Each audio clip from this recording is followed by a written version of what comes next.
Habari za saizi. Leo nitakwenda kuelezea steps za kulima tangawizi. Utafuata step gani ili uweze kulima tangawizi? Lakini kama ni mara yako ya kwanza kuanza kuangalia video kupitia channel hii, tafadhali bonyeza alama subscribe ili uwe connected. Pindi nitakao post video nyingine, wewe utakuwa ni mtu wa kwanza kuangalia video. Bila kupoteza muda, niende moja kwa moja. Hatua ya kwanza, unaweza ukafanya hivi, ukashare na sisi kuhusiana na location ambao unataka kulima tangawizi. Baada ya hapo, hatua ya pili, sisi tutatake action kwa maana kwamba tutakuja kukuvisit kuangalia hiyo site, hiyo location ambayo unataka kulima tangawizi kama inafaa kulima tangawizi.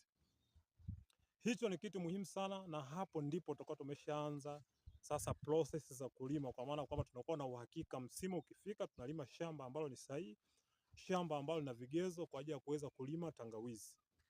Lakini kitu kingine, baada ya kutoka shambani, kwa sababu tutakupa description ya gharama ya kila kitu. Kitu kingine lazima uhakikishe kwamba mbegu utatoa wapi. Kama unataka kulima tangawizi, mbegu utazitoa wapi, utapata wapi mbegu.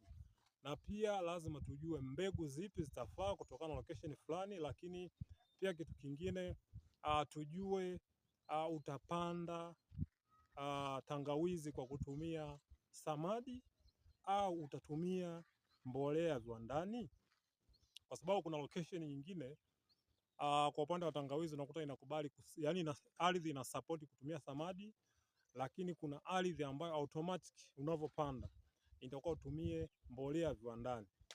Hivyo vyote vinakuwa described na ubora wa ardhi ambayo unalima tangawizi. Kwa hiyo baada ya kufuata hivyo vyote, manake kwenye mbegu manake hapo pia kitu kingine lazima tufanye sorting ya mbegu. Tutajua nani ya kufanyia sorting ya mbegu, au mbegu yako unaiandaeje ili iweje. Kwa maana kwenye mbegu sio kila tangawizi utaipanda, kwa sababu unaweza ukapanda tangawizi zingine zikaota zingine zisiote.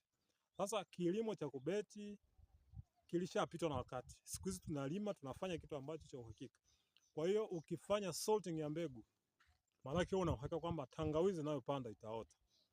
Ndio hicho kitu cha muhimu sana. Lakini jambo jingine hapo ni vitu vya kawaida tu, how to care, namna ya kukea hilo shamba lako, ni vitu vya kawaida ambavyo tutakuwa tunafanya taratibu. Lakini the rest hapo, hivyo ndivyo vitu vya msingi. Cha kwanza kama kawaida hivyo, masuala ya shamba hakikisha, lakini vitu vingine ni vya kawaida tu, utaweza kuafford. Kwa hiyo kwa leo sina mambo mengi. Kama hujasubscribe channel hii, make sure una subscribe ili tuweze kwenda sawa kwa kila hatua. Asante sana.